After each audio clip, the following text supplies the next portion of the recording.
Hey folks, we're back. It's another episode of 24/7 Comics Live, and this one is all about Kickstarters, but even more so, there's a theme. The theme are horror comics, and so today I went to my LCS, picked up my Undead Pool. Actually, this is probably not it. There's a new Absolute Batman with a cover by Daniel Warren Johnson, and then Sleepy Hollow. It's from IDW Dark, which I have not read any of yet. So I'm pretty excited to jump in. But today we have a really cool curated group that our partner in crime, Francis Stokes, campaign manager for 24/7 Comics, put together. So welcome, Francis. How are you doing today? Thanks, Carl. I'm good. I'm excited to talk about horror comics. All these creators have very different approaches to the genre, so I think it's going to be interesting. Yeah, big time. And Arelis, hello, happy Halloween. I forget that it's Halloween this Friday. My mother's birthday, happy birthday, Mom, is on Halloween, but we typically celebrate the day before, so we could go trick or treat. I don't trick or treat anymore, but I wish I can. I miss those times. So, Francis, you want to kind of give us an intro to some of the creators that are on today, and you could pick who to go first, and then we'll bring them one at a time. Sure, that's fine. Yeah. Before joining 24/7, let me know if I start to. I feel like my Spectrum connection is getting a little wonky, so if I disappear, I'll come back. Everyone who is on Spectrum, leave and go to Verizon because Spectrum is horrible. Yeah. It's not great. And so, yes, I have a horror comic myself, Wicked Town, which is about witches in the San Fernando Valley in the 1970s. And that is in its second issue right now. We are doing it now. We did the campaign about a month ago, and it was on board and joined 24/7 Comics. Yeah, it's great. It's a fun comic. I read it myself. You guys did a great job on the storytelling, and I thought it was very unique and a fun cliffhanger as well. I think it's very Thank you so much. in the meta, of what kind of horror comics are like today, or even horror movies, right? So I think this is very adaptable as well. So definitely a fan of Wicked Town, and excited to have you share more about it. I'm just gonna go down the list. Boston Metaphysical Society, Madeleine. Where are you, Madeleine? Let me find you. There you go. Hi, Madeleine. Hi. You actually have the wrong campaign up. Oh, which campaign am I supposed to be on for you? Yeah, it's a Mystery at Pikes Peak. Mystery at Pikes Peak. Yeah. Okay. You know what? That's the latest campaign. Mystery at this one. Here we go.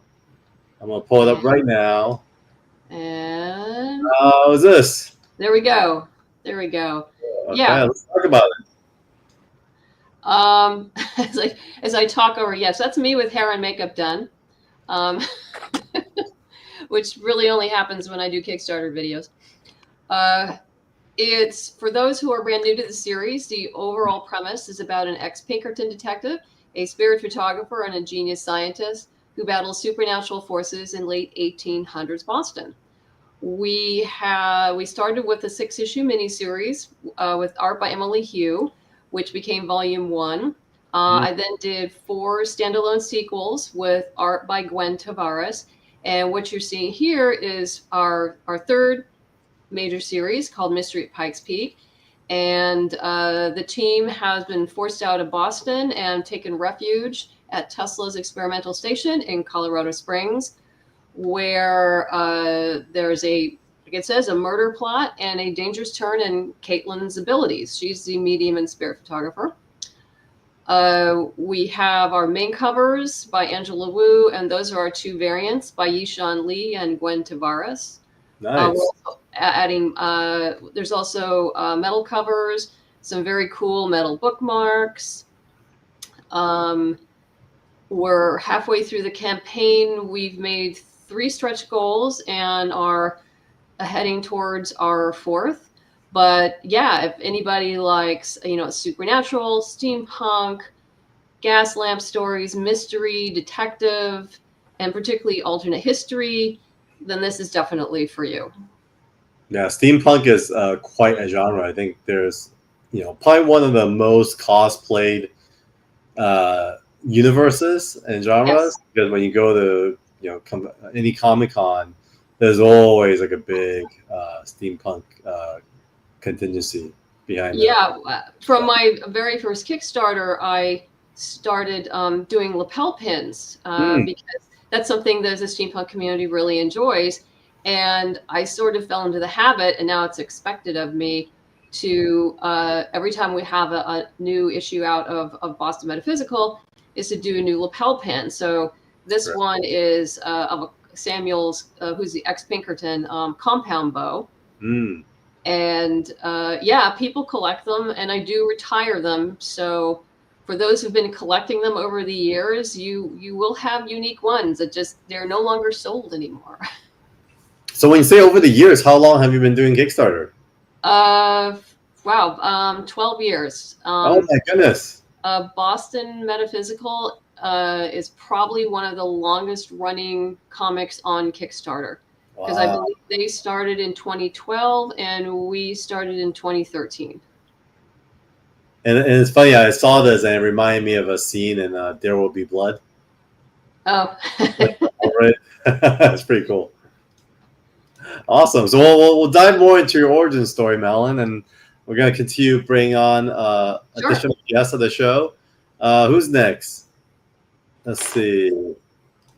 Jessica, why don't you join us? Which project are you on this morning? Mary Shelley School for Monsters. Okay, Mary Shelley School for Monsters. Here it is. There we go. This is it, right? Yeah. Now my campaign ended a couple weeks ago, but you can still go and pick up the comic. Awesome. Just for anyone who doesn't know me in the series, I'm Jessica Mason from Wicked Tree Press. I do Mary Shelley School for Monsters. This particular campaign is the third issue of the Origins comics for the series, which is kind of the back in time, how they all got started. And the story is it's a supernatural version of Mary Shelley who rescues other monsters, puts a school together kind of like X-Men. They go on missions to rescue other monsters that are being mistreated or are having some issues like La Llorona or Tamamo no Me or Grudge Spirit. And in this one, they're facing off with some Nephilim, some angry watchers who are a little bitter about being left behind by their god, their deity, and they are trying to take the Primal Woods, which is what Shell and Frank want as the location for their school. So they have to have a battle, and they're going to meet one of their professors, Will, who is a wisp, who is having some issues with these angry guardians. Yeah. So yeah, it's a fun series. We've been doing it since we've got 2 hardcover graphic novels out, and we have this is the 3rd comic. So. Oh, cool. So you got 2 hard covers? Oh my gosh.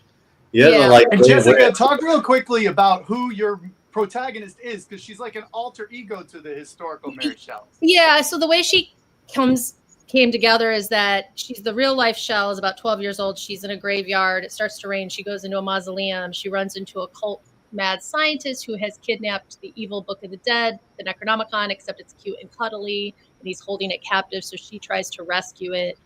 When she does, she touches it and it casts a spell and it splits her into 2. The human version we know, who went on to write Frankenstein. Now Mary Shelley's out of our story, and a supernatural version, Shell, who is kind of an immortal teenage entity who has super magical powers when she works with Necro, the Book of the Dead, when she rescues him, of course. Her. That's awesome. What great timing. We got Frankenstein coming out this weekend. Yes, I know. I'm so bummed they didn't do a wide release of that. It's so silly. I know it's a Netflix thing, but I got a seat in one of those the Man Chinese Theater, the large screen on Friday night during Halloween. So I'm super excited about that. Yeah, I think I might go see it at the Egyptian, because I think it's playing at the Egyptian a couple more days too. So yeah. That's great. It's a beautiful book. We're going to dive more into it and hear more about your origin story. And then the next one is, let's see, we're at Blood of the Crunch. Clay Adams, Mr. Clay Adams. That's me. Sure. Hey. Hi, everybody. Welcome to the show. So tell us more about the Kickstarter and the campaign that's currently going on. 21 more days to go. And 21 more days. Already, yeah. Yeah, we're funded. It's Blood of the Grunch. I like to pitch it as Midsummer meets White Lotus. Nice. It takes place at this resort for couples called Luxuria that you can only find on the dark web. We follow this couple, Casey and her husband Scott. They're arriving, kind of hoping to sort of rekindle some marital magic that might have been lost. But they're a little weirded out by the strange widows who run the resort. And there's another couple who happens to be there who may or may not be up to no good, and a monster roaming the resort. So all kinds of hell breaks loose in this story. And you had a Ashcan version of this at San Diego, correct? Yeah, we did. We printed up 100 copies. I had no idea how many we were gonna, get rid of there, but we only came home with 15. So I've got 15 of those for sale on the Kickstarter. It may already be sold out. Those went really fast, but you never know. There may be one or two still there. I saw you checking out the silver cover card. We had a precious metals company actually reach out to us about the possibility of printing our cover there by Fabio Ramacci and Ilaria Chioca. Printing that on a silver bar. So it's actually a 1 ounce bar of silver. Amazing. Yeah, it came out great. And actually seems to be selling pretty well. I had no idea how it was going to do. So at this point, I need the campaign to either end or silver to go down in value because it does. I was gonna say, like, are you charging market price? Yeah, I made sure to build in enough of a margin, to take in mind some of the fluctuations, but just keep shooting up. Yeah, it was like $30 an ounce right now, or something like that.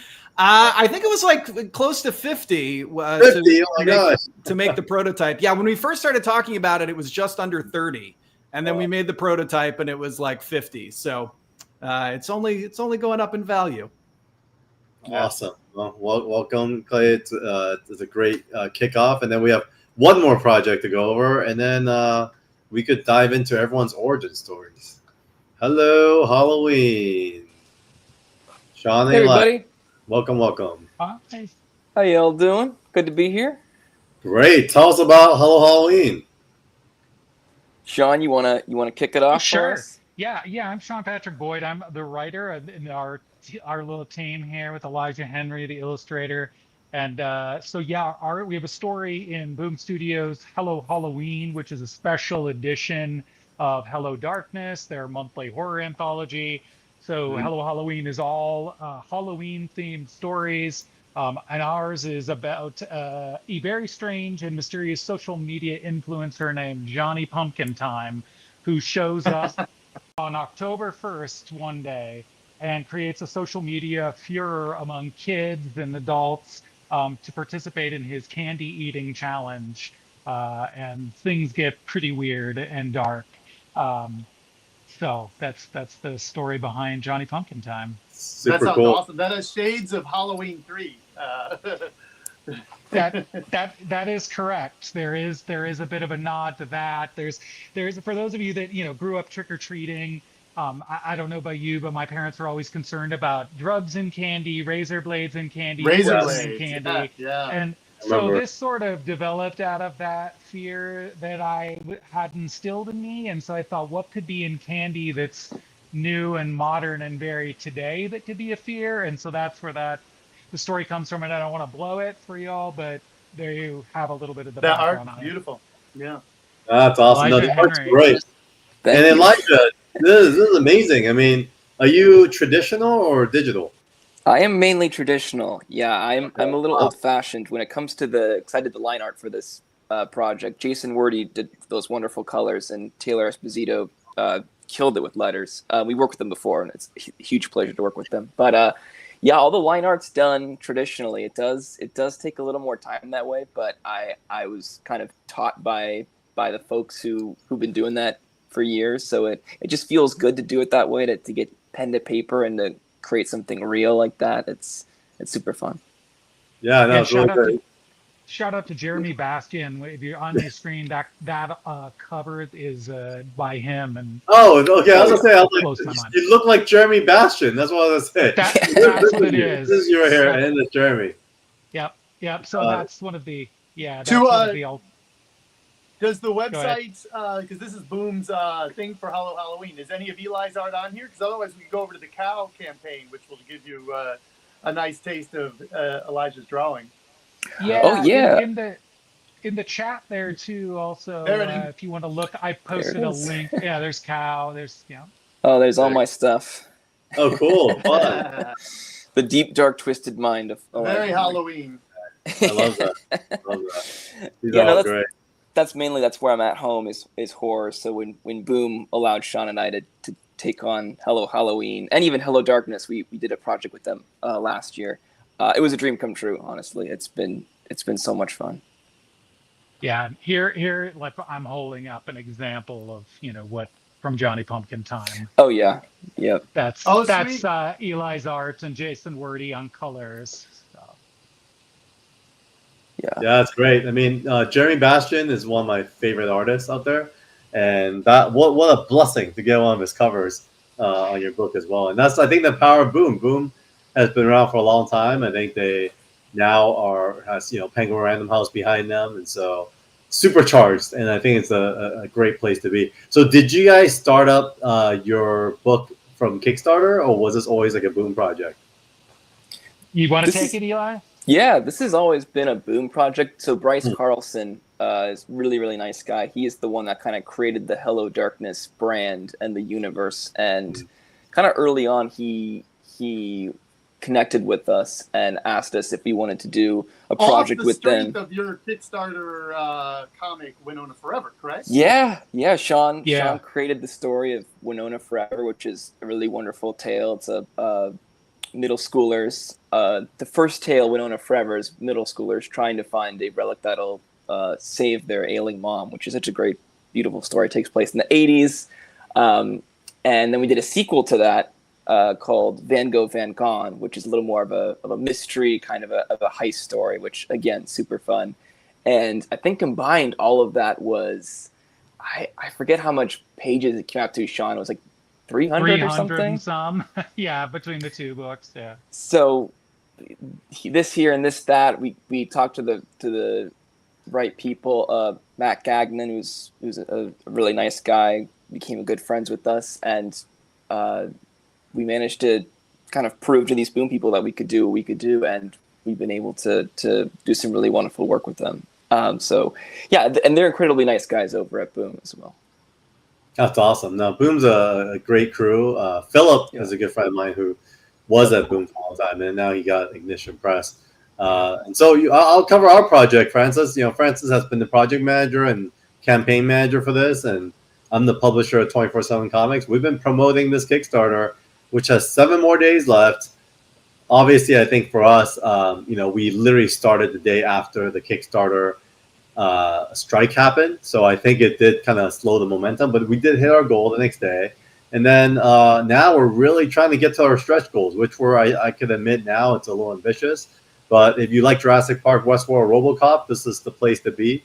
And in fact, Shawn Chen, the co-creator of Daniel Wu, had a big run on Iron Man for a couple of years, as well as Wolverine. And Gareth Shamus. Our project is the dark sci-fi in the title of our stream today. Exactly. Well, it's a Halloween stream, but we wanted to figure out a way to rope Evermind in. Evermind is dystopian, dark future stuff. It's a really magnificently realized imagined world by Shawn Chen. Yeah, in fact, we ran this campaign today, and we have our second place winner who is in the chat today, Don Juan Solo. Congratulations one more time. Hey, congrats, Don Juan. Yeah, we have a ton of variant covers as well. So we have Shawn's main covers. He did an homage to his Wolverine 159 cover. He did Evermind number 5 to a Brian Boland homage. And then he did a number 6 as an original cover. And then we had Brianne Anden did a homage to K-pop Demon Hunters. This has been selling the best, like hotcakes. And then Ricardo Farici, who's a DC exclusive artist, painted this cover for us. Howard Chaykin, he's a character and well known for what he did for American Flag. Stephen Platt, aka Splat, also did a cover for us here. Alan Davis, the legendary Excalibur co-creator, and then also PJ Katakutan, who is a Philippines artist. So we're going for another 7 days. So anyone who hasn't checked us out yet, we just ask that you give it a shot. We are pushing hard the next 7 days and doing a lot of streams, etc. So tune in to join in on the fun. And now we're back to the stream, and we're gonna start talking about everyone's origin story. So since we went one way, why don't we go backwards? So Shawn and Elijah, we kind of ended the view and presenting your campaign. Tell us more about your origin story. How did you guys find each other? How you came together? And I think we'd love for the audience to learn more about you guys' journey. Yeah, for sure. I'll start, Elijah. So in 2020, I had a script for a graphic novel that I wanted to do, which we ended up breaking up into parts instead and then compiled it later. But originally it was just one book called Winona Forever, and Elijah talked a bit about that. Teenagers trying to track down a powerful relic, a little bit of Stranger Things, Goonies, that kind of stuff. So I was looking for an illustrator, and my wife had heard about Elijah through a friend of hers that had him do some work on her website. So I reached out to him, sent him the script. He really liked it. We chatted and hit it off. And just to kind of test out, is this a right match? I had him do some character sketches for the 4 main characters. And they were like pretty much immediately spot on what I was looking for. And so we went from there. And since then, we've become partners. So, for the Winona Forever books, Cool. I did the Kickstarter campaigns and all of that stuff. And then with the stuff we've been doing for Boom and other stuff we're working on, we've become a real creative partnership. So it sort of grew out of, hey, I've got to find an illustrator, let me pay an illustrator, which is worth every dime, by the way, for anyone out there that's I don't know if I should pay for illustration, maybe someone should just love my idea. No, pay an illustrator. Their work is so hard. Find a way to pay them. It sounds like everyone in this crew is doing that because they're kickstarting. Yeah, we're there. So anyway, there you go. And that's how we met and kind of got started. Awesome. Elijah, your turn. What was your side of the story? Yeah, I mean, I always like telling the story because I remember when we first talked, our relationship was very professional, and I tried to keep clients at a little bit of an arm's length. I'm like, I want to make sure this is professional and we work better. And I think within months of us working together, we were really good friends because of Shawn's personality and his tenacity and his creativity. Like we worked really well together. So it was really easy to do those 300 pages together. And it was funny because before I met Shawn, I actually had trouble sort of materializing comic book projects. I had a little trouble with motivation, and seeing Shawn build this Winona Forever universe, obviously I was a part of that, but he did the Kickstarters, he put those worlds together. It was pretty inspiring, and it actually led me to do my own Kickstarter project for a book called Cow. There you go. You got fans too, LA. He's a good friend of mine. He's very kind. That's another friend of mine. Well, here we go. Bring the fandom here. So Cow has been kind of, I really owe it to Shawn because I was able to put it together, put something on my own, and Shawn was a big help in bringing that to life. So it's a horror story. Tell us the premise of Cow. Yeah, definitely. It's a horror story. It's about a cannibal that finds a willing victim online until said willing victim's not so willing anymore, and things get complicated. It is loosely based on true events, a few here and there, but Are you a cannibal, Elijah? Is this you're a recovering cannibal? Yeah. No comment on that one. No comment on. I vouch for this book too. Besides Elijah's fans and the audience, it's dark and funny at once. Like it's a really delicate balance to make a story about a cannibal and to have emotional stakes, like to actually feel something for the people in it, and you really do. So hats off to Elijah, because that's a real tightrope on something like a cannibal story. Well, that's really kind of you to say, Shawn, and yeah, it's been really wonderful to keep working with Shawn, and obviously Hello Darkness and Hello Halloween. I'm really proud of the work we did there. So yeah, I could sing Shawn's praises for hours. I don't think we have that kind of time, so I'm gonna zip it. Nobody needs that. Thanks for sharing the origin story. It's always cool to hear how everyone meets, and then often when you meet the right people that motivates you and inspires you, you'll do that. You'll go that extra mile. And I feel like when I met Shawn, he was working in advertisement, and I always felt like it was time for him to come back, but he just didn't feel like it himself until this image that he put online on Instagram, which was this mech gorilla and this mech woman. And I asked him what it was about, and it was the same question an entertainment executive had asked him 20 years ago, where he said nothing, and the guy walked off, and then his friend was like, dude, that's the guy who options all the ideas. You should have just said something, right? And so when I kind of gave him a second chance, he actually said, yeah, there's a story here. And then that's what became Evermind. So you just never know who will activate you, right? And I think that's pretty cool, especially if Shawn was able to also inspire you on the storytelling part. Because I do feel like a lot of visual storytellers, you guys don't give yourself enough credit.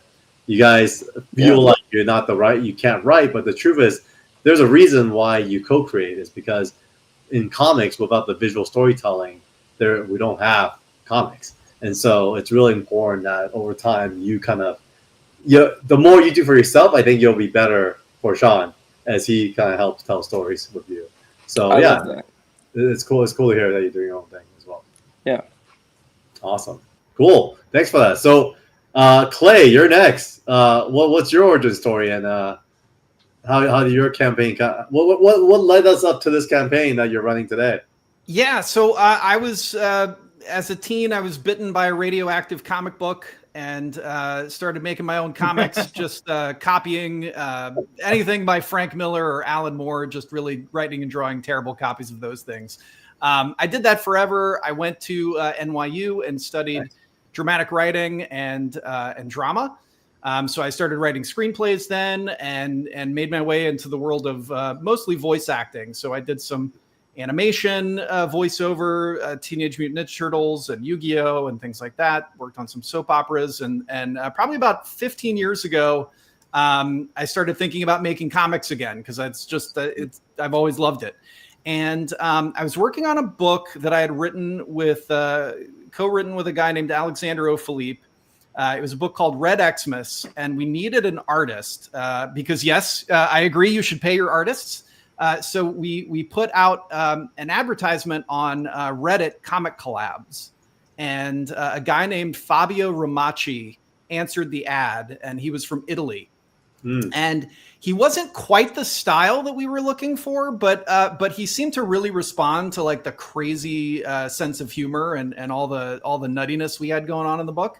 And so, so it was published by Scout Comics. We kickstarted 4 issues of that. It was picked up by Scout Comics, published and put into shops.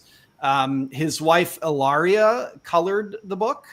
And we had a blast and just hit it off creatively. And so we've been kind of looking for another project to work on. And I pitched him a few different ideas, and the Blood of the Grunch is what he really responded to. And so we've been kind of developing this for a while, and really excited to get it out into the world because I think it's some of our best work. Yeah, it's amazing. You guys getting solid momentum. I think horror is a good place to be. I mean, you and Francis have similar backgrounds. Did you guys know each other bbefore all this? No, not at all. I didn't realize you went to NYU as well, Clay. I'm surprised we didn't talk about that before. Yeah. I think maybe it came up tangentially. Maybe Charlie mentioned it to me, Charlie Stickney. Oh, I see. So maybe I knew that about you, but we didn't actually talk about it. So yeah, we'll have to swap war stories. Mm-hmm. Exactly. Cool. All right, Jessica, you're up.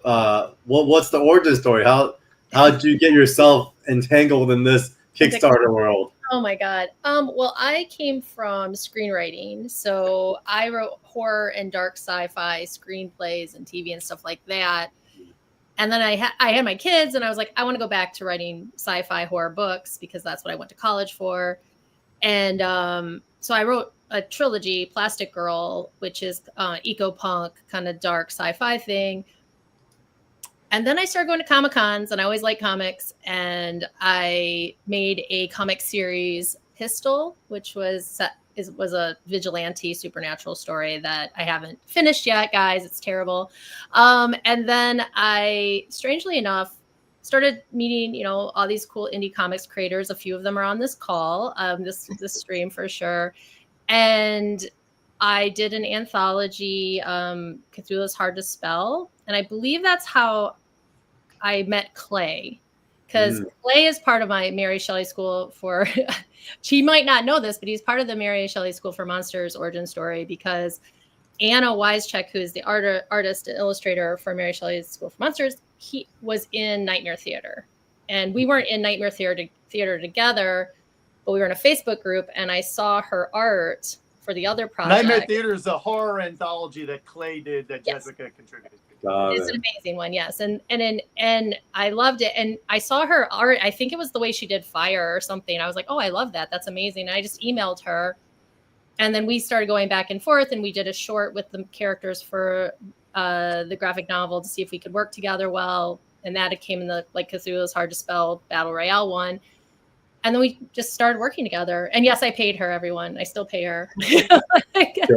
But we have a really great relationship. She's amazing.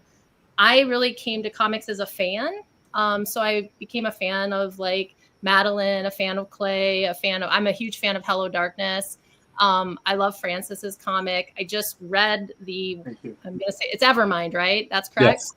I love it. There was a part in it that scared me, made me jump back. I'm not going to ruin it. But yeah, so I did come to comics as a fan, but I am with each year getting more and more embroiled as a professional. So we'll see if I ever escape. I don't think I will, though. It's a love affair. Yeah. Oh my God, it is a love affair, right? It's doesn't make any sense, but you keep doing it.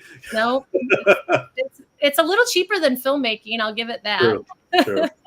And quicker. Yeah. And it is quicker. It can be quicker. Yes. Maybe not. So I have a question for you, Jessica. Your style of art. Did you guys decide to move more towards kind of like a manga? And even though it's horror, is this more of a age, like a PG-13 type of story? Yeah, this definitely hits the 8 to 12. I think 8 to 15, but I have a lot of older readers too who love it, adult readers. But it is definitely not. My next series is definitely very horror, sci-fi, dark, not for kids. But this one is definitely middle grade, and I'm really glad for it because I think it's Madeleine L'Engle who said if you have something important to say it to kids. And I've always agreed with that. So. And this is a lot about dealing with it's fun, it's Scooby-Doo, but it's also dealing with holding in anger, holding grudges, having that turn into hate, dealing with those kind of big things, but in a fun kind of spooky little mystery. So good. I love it because a lot of those emotions are probably the hardest ones for kids to interpret, especially without guidance. And I felt like growing up, my parents, they're immigrants, they're working really hard. It was really hard for them to kind of teach our generation of Asian Americans how to interpret those languages. And so growing up, there was a lot of just people getting in trouble when you didn't have to because you did not interpret, anger and that kind of stuff. And so I know for sure at that age. Yeah. Yeah. Great lessons. And shout out to Jessica for having a successful Kickstarter in that age group. One of the things you hear going into Kickstarter is it's not as easy to sell young adult or middle grade. Is not as good a market for it, but Mary Shelley School for Monsters proves that's not necessarily true. It may be also, I don't know what the age group is for Boston Metaphysical Society, but Madeleine can speak to that. Yeah. Thank you. I think Mary Shelley helped a little bit. Yeah. Mary Shelley helped. All right. No, that's true. because it's very big on Kickstarter if you can tie into existing things we all are, that's sort of in all our mentality, especially Cthulhu. If you can write something about Cthulhu, then yeah, that's usually successful on Kickstarter. I'm so excited for Frankenstein. I mean, I can't express how excited I am. So it's really smart to tie in the whole Mary Shelley school. It's great. All right, so thanks for that. And Madeleine, we've spoken before, but I feel like it'd be great for our audience today to hear more about your origin story. I apologize for the poor lighting. This is a new office. I don't have window treatments yet. So we're figuring it all out here. But it's very horror kind of like. It's very horror, yes. It's in theme. There you go. Well, Boston Metaphysical definitely skews older than Jessica's. But my origin story is I also come from film and TV, screenwriting, MFA in screenwriting from UCLA. Go Bruins, for those of you out there. But I also came to comics very late in life. My brother probably, and this all ties in, my brother probably has the largest graded collection of Daredevil comics in the country. Definitely in the top 5, but I never read them. Superhero comics just never interested me at all. And it wasn't until I had written a Boston Metaphysical as a TV pilot when I was in film school that it was suggested that I turn it into a graphic novel and then sell it back to Hollywood. Well, a funny thing happened during this journey. I discovered I really loved writing comics and I love the indie creator community, so I stayed. And here I am 12 years later, and Boston Metaphysical, actually the original 6 issues that was the first comic I ever wrote. And then we did the 4 issues and now Mystery at Pikes Peak. But yeah, when I finally discovered there was such thing as independent comics and all the wonderful stories they had to tell, I was actually kind of pissed off because no one had told me all these wonderful stories existed. I had no idea. I only thought it was superheroes because that's what I had grown up with. And then to discover there was this whole other thing out there was wonderful. So here I am, and I have a feeling here I'm going to stay. That's great. And it's so cool hearing everyone's origin stories because everyone has a very similar background with film and TV. And it's interesting that as much as we love that medium, I think once you start working in it, it's really not always about the storytelling, which is sad, right? It has become like a system in a way, and you kind of have to play that game. But sometimes I share this often, my team is like, man, like sometimes I waste so much time doing the non-creative stuff. I wish I could just like start over and like just focus on the creative. And I think that's what comics allow us to do. And I think that's why this conversation is so beautiful. So Francis, you put this whole thing together. So let's talk about Wicked Town and your whole journey in it and your origin story. Absolutely. First, I do want to say for people who are creators who are watching, with the exception of Madeleine, because we met on Kickstarter just a few days ago via email, everyone else here, Carl included, I met at San Diego Comic-Con. And so if you are interested in being a creator and getting into comics, go to the conventions. That's where the community is. It's a very welcoming community. I met Shawn and Elijah at the Comic Book Legal Defense Fund party, which is every year at Comic-Con. Anybody can go, but everybody does. So it's a much less exclusive community than Hollywood, where Carl and I and it seems like a lot of us come from. Also, I'm going to kind of go a little against the grain with my origin story because I don't pay Andrea, my artist. I met Andrea also at San Diego Comic-Con, and I met her at a kind of a networking speed dating type event. I went down there. My background is a lot like Madeleine's. I was never interested in comics very much because I'm not into superheroes. And I had a friend who's a huge collector who has just a giant room full of comics.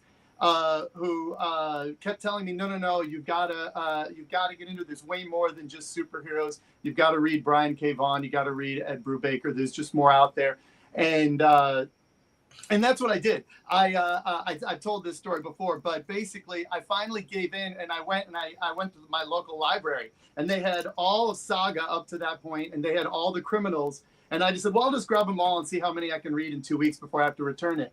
And then the pandemic happened like the next day. And so I had all these comics on my shelf for like 6 months. And so I just read through them, and I really got absorbed and got sucked into the whole thing. And I love it as a storytelling medium. I became sort of obsessed with it. Wicked Town started as a TV pilot as well. It's about a housewife in the 1970s who joins her local bridge club and begins to suspect that they're a coven of witches. So basically, once I realized I wanted to get into comics, I went down to Comic-Con. I did the speed dating type event, met a lot of different artists, and Andrea comes from a video game background. So our meeting was very different, because I said to her, what do you want to draw? What would you be interested in? And that really excited her, because a lot of artists, they said, well, this is my page rate and all that. But she and the writers already have something, and they say, can you draw this? And she already had a job, drawing every day for video games. So she was really looking for an artistic collaboration. And so the moral of that is that I've not paid her a page rate for her art, but she's an equal partner all the way down the line with Wicked Town. I pitched the idea to her. She liked it. We developed it together. She has equal creative contribution and equal ownership. And that's the trade-off. So that's like another way to go, but it works for me. And she and I, now we started having Zoom meetings every week, 3 years ago or 4 years ago, and it's developed into a really strong creative partnership for us. Yeah, in fact, the way you do it is I think a lot of the early image. I think Brian K. Vaughan still does that. Obviously with Brian K. Vaughan, he has a built-in audience. So I think for any artist that gets kind of picked up by Brian, they do very well doing this co-creation. So as you guys all heard it now, there's many ways to co-create, and the collaborative process is beautiful. And I think the biggest topic today is about horror. So what attracts you guys? We could kind of keep it as an open dialogue amongst the panel here. Anyone want to go first on why horror is what brings you into your what kind of ignites your creativity? Well, I don't know. Horror, you can talk about anything, and it's the safest place to talk about. It's weirdly the safest, in my opinion, one of the safest places to talk about any dark issues you have, any pain you have, any trauma you have. So that's what always has drawn me to horror. That's kind of where I like. Yeah, I was going to start there. I'm not going to get too deep. I'm losing my voice for some reason. And horror can be anything. It can be, it's a very broad umbrella compared to a lot of other genres. Sure. There's the different kinds of stories represented here, from sort of steampunk mystery to the YA world that Jessica's writing in, introducing kids to Mary Shelley, to the sort of more hardcore horror that you get with Grunch and Hell of Darkness and Nightmare Theater. I think there's, and Cow, Jesus, I think there's, that's something very exciting about it too. Yeah, and it's an evergreen genre too. I mean, it's always something people are looking for. I mean, there's a huge audience for it that can't get enough. And I mean, I know in like film and TV, right? Like the horror is the star. You don't even have to get a big star to be a part of it. In comics, obviously that's a little different. You don't have stars, but you can really like Jessica was saying, you can talk about anything and it can be about anything, and you can say so much. It's just such an elastic genre. I love it. Mm-hmm. Yeah, I like horror because yeah. I was going to say that I like horror because it helps for me as a person that's grown up with a lot of anxiety. I think as an anxious person, where anxiety comes from is you're looking around for what's going to go wrong. You're looking for what's going to go wrong around you, and that's fear. And so I can channel that into horror. And at its heart too, horror is very fundamentally human, because what are most of us afraid of underneath it all? Whether it's spiders or heights or whatever, it's our own death and mortality. And so what happens in horror? There's a lot of death and mortality being faced. So I think it's our way of maybe dealing with that, you know. Well, Shawn, it's interesting that you brought up anxiety and depression because I just got an Instagram article this morning that's like horror is like a there's a scientific study that maybe people who watch horror are like using it as a coping mechanism with their anxiety and depression. And I like texted my friend immediately. I go, look, I told you I've been self-medicating for like 4 years. And he was like, funny. and he was like, I wish they'd pay for our Shutter. He could like, could it get my health insurance to pay for my Shutter subscription? Funny. Yeah, I agree with all of you actually. Like I think horror at its core, I think at its most effective, it's very human. Like I think when you incorporate ghosts and ghouls and mummies, like those elements work really well when the horror itself at its core is something that you can relate to on a very human level. It was really fun doing our Hello Darkness story, Shawn and I, together, because our first 2 pages of our story called Dying for Quiet, it was our main character is just doing everything she can to appease this really horrible boss that she has, and we had a lot of fun with the art, making it really gnarly, and you see this snarling dog and this really mean-looking crossing guard, and it's all very human. It's all very something you can relate to. As you know, some of us are people pleasers here. I'm definitely a people pleaser. So in particular, something like that, I could relate to, just the stress and the anxiety and the horror that's baked into that. So yeah, that's what appeals to me most in horror, personally. Yeah. I just want to add too, because I've started doing horror conventions now since I have so many I horror was just books. going to talk about that. It's great because the people, the fans, are Hardcore. some of the loveliest people you will ever meet. It's funny. I was doing a convention a couple weeks ago, and it was a different kind of convention. It was a toy con, and I mentioned to somebody that I do all these horror conventions, and they're like, "Oh my goodness, you've got to watch out for those horror people. You know, you must get a lot of weirdos." And I was like, you know, they're the most nicest, normal people you will ever meet in your life, and they love horror. Yeah, Yeah. I was at StokerCon I last literally year. heard that about the And guy who absolutely, plays they're absolutely Arthur. lovely. Oh. Madeline, you're saying? I was just saying the guy. I was at who plays Arthur StokerCon is last. like that from the. I think Francis' internet is running a little behind. So. Okay. Is it? Yeah, Yeah. yeah. I was at StokerCon last year, and yeah, absolutely lovely people. But yeah, I don't think I really. When I look at horror, I actually don't like horror in the visceral hack and slash, bloody, gory. I don't do that, and I don't particularly like it myself. I guess I never thought of Boston Metaphysical as being horror, but in the sense of, because not all the ghosts and or demons are necessarily bad. They're not necessarily evil. And it's just looking at, I mean, maybe the horror aspect is you're looking at something that someone would think was awful when in fact was not. And that realization of moving from the horrific to the understanding. Yeah, I think as humans we fear the unknown, and you know, a short story is when I was growing up in Hong Kong, and Hong Kong, you know, had a lot of wars. It was like a epicenter for the East and West's conflicts, and so there's always a lot of spirits that's left over in the lands there. And I remember growing up, since I was 2 years old to when I immigrated at like 8 years old, I had the same Chinese vampire. They call it Jiangxi, and it's like old imperial uniform with like the white face in my dream every freaking day. And I remember I peed in my pants the first time I saw the vampire. And then after a while, I got so used to him being in my dreams that when I came to America, I remember thinking about this vampire, but he never appeared again.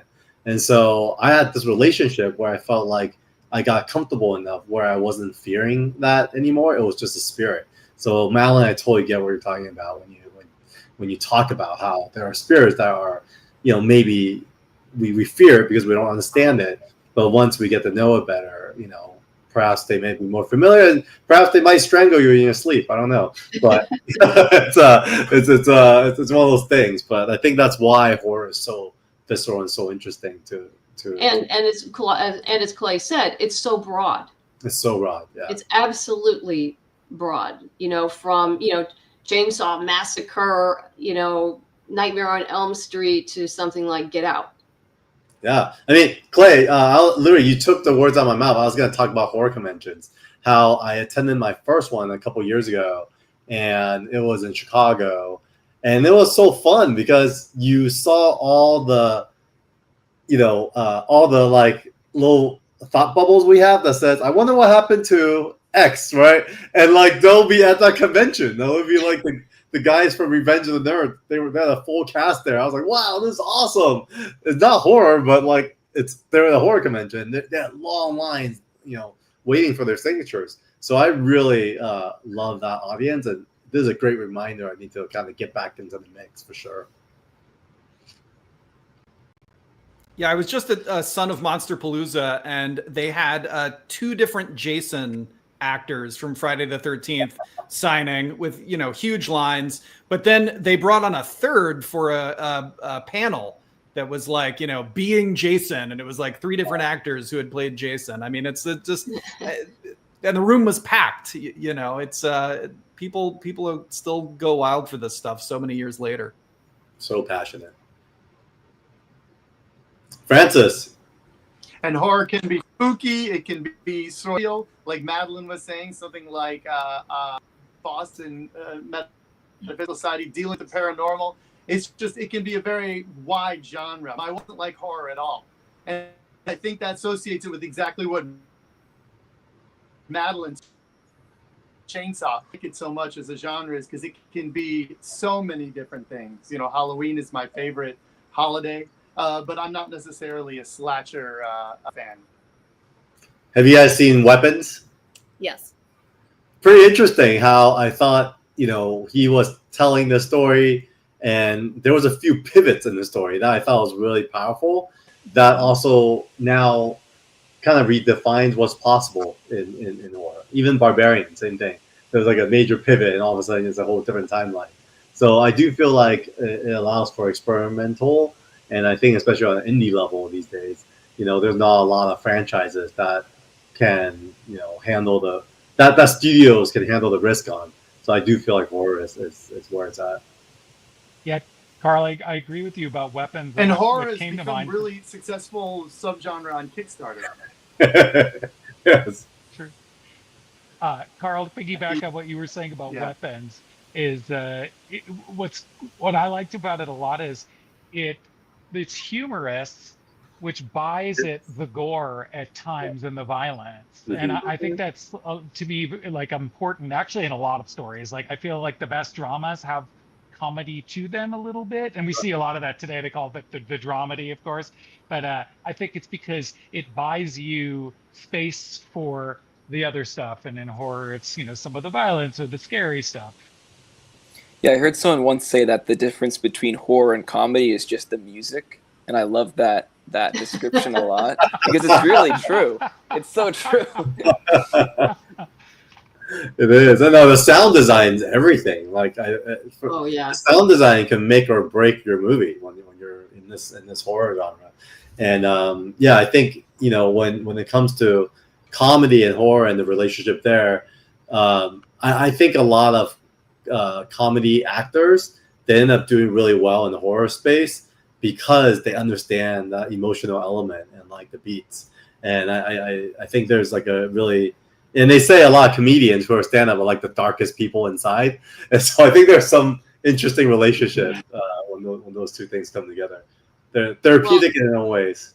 Well, comedy comes from pain. Yes, true. So yeah.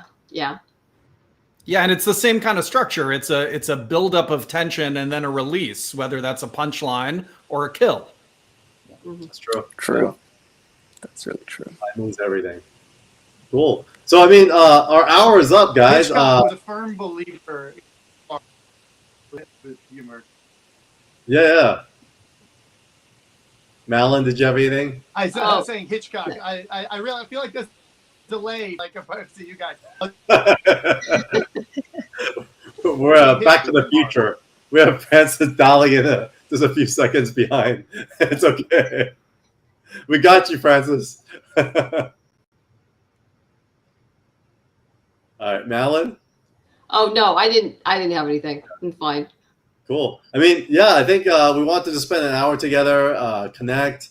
Following this, folks, I'm gonna send a bunch of shorts out just based on our conversation, and let's promote each other's campaign and keep going. And for those of you, are going to a convention, we should definitely meet up one day. I'm excited to get to know all of you more. Absolutely. And, thanks for putting this whole thing together. It's awesome.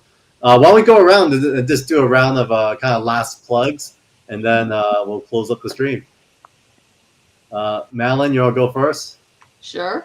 Boston Metaphysical Society, Mystery at Pikes Peak, issues 1 through 4, is live on Kickstarter right now.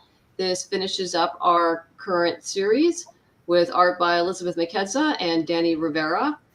We've got Tesla back on board in the story, and like I said before, if you like steampunk, supernatural, mystery, detective, alternate history, this is definitely for you. Awesome. Definitely back it, folks. This is going to be great. I already love it, and I can't wait to read it myself. And then we will go to Jessica. Let's see. Where are you? Let's see. I have so many tabs open now. Here we are. Okay. Well, I'm going to plug something else, so it'll be all right. So I'm Jessica Mason, creator of Mary Shelley School for Monsters, but I do write the Substack Monster of the Week, where I explore monsters, but I also do a lot of short horror fiction. So if dark horror is your thing, you can find me over there. And that will also bring you to Mary Shelley School for Monsters. But yeah. Where do we find this? Where do we find your... Okay, well, you can go to the website, wickedtreepress.com, and it will lead you to the Kickstarter, but you can find it on Kickstarter, and it's the Mary Shelley School for Monsters Origins 1 through 3. And if you click shop now, it'll take you. My Kickstarter is officially over, but you can still pick it up at Backer Kit if you want. So how about the Substack that you mentioned? Yeah, I have a lot of fun over there. There's a really thriving horror writing community, like short story writing community over there. So I've gotten kind of involved in that, maybe to my detriment, because now I'm writing a ton of short stories. But we'll see what happens. Is there a link to that, by the way? Yeah, I'll pull it up and send it to Okay, you. send it to me. Let's see. All right, and then we will go to... Is it Clay? Is Clay next? Perhaps. Let's find out. There I am. Yeah. You are. So, So I just want to second Jessica's Substack. It's a great read. So check it out. Also check out Blood of the Grunch #1. We've got 21 days to go. Nice. Great covers by Fabio Romacci and Ilaria Chioca, that's our main creative team. Line artist and colorist on the book. There's Andrea Daly's cover. I borrowed her from Francis for a little bit. And we also have some covers by Flops, if you're familiar with Flops's work. That guy sells like hotcakes. So I was Flops. I haven't heard of Flops. It's cool style, though. He's got a very cool style. He's doing everything these days. He did Power Rangers and Ninja Turtles, and he's drawn everything for everybody these days. So I'm glad he carved out some time to make a cover for us. But Blood of the Grunch, 21 more days. Come join us. Awesome. And then while you mention it, here is the Substack here. I am going to sign up myself as well. So folks, definitely sign up for annual. I'm going to do free for now, if that's okay. That's funny. Yeah. All right, and then so I'll be checking in for that. And then last but not least, hello Halloween, guys. Yeah, so you can check out our work. We're in the first volume of Hello Darkness, which is a story we did last year is in here. So that's in volume 1 of Hello Darkness. Hello Halloween is at Comic Book Shops. #1 came out last week. And then You can always check out the stuff that led us here, Winona Forever. It's 2 volumes. And if you just look up Sean Patrick Boyd, you will find that stuff. Yeah, check it out. And Eli? Yeah, to piggyback off that, like Shawn said, you can grab our copy of Hello Halloween issue 1. We have our little story in there that we're very proud of. Winona Forever, obviously, you can grab that on Shawn's website. He put that link in the studio chat. If you want to check out some of my solo stuff, you can go to my website, eliartonline.com. I'm Eli Art Online everywhere, Twitter, Substack, whatever. I don't have a Substack. I don't know why I said that. Blue Sky, whatever. Wow. You'll find me. You can get a copy of Cow, digital or physical there at my website. You can check out my work. I do a little music too. You can check that out as well.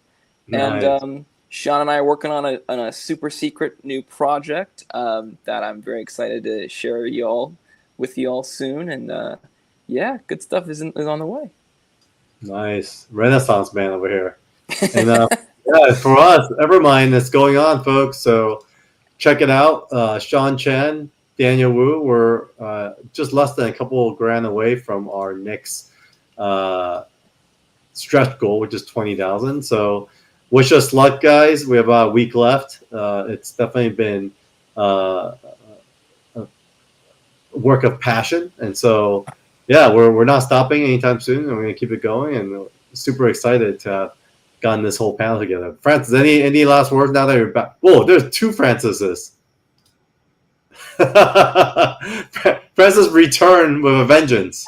Look at him. Looking around. And they're You both were frozen. right here. Echo. Am I echoing? I don't know. Sorry about that. This is awesome. Yeah, Elijah, you I'm disappeared and then am I 2 Francis showed up. I'm not sure why that happened. I apologize for that. Maybe this is part of the horror theme. There's a ghost in the machine. All right, folks. So I think that concludes our horror theme Kickstarter 24/7 live. Lots of viewers today, 46 folks. Thanks for tuning in. We'll have a bunch of shorts recapping our talk today that you'll see in all our social medias. And so thank you, everyone. We'll say our goodbyes, and please stay on to load your video. Carl and Francis, thank you all so much. It's been great to talk Thank to all of you you. guys. Thanks, Absolute everyone. pleasure. Good meeting y'all. Thanks, everyone. Thank you to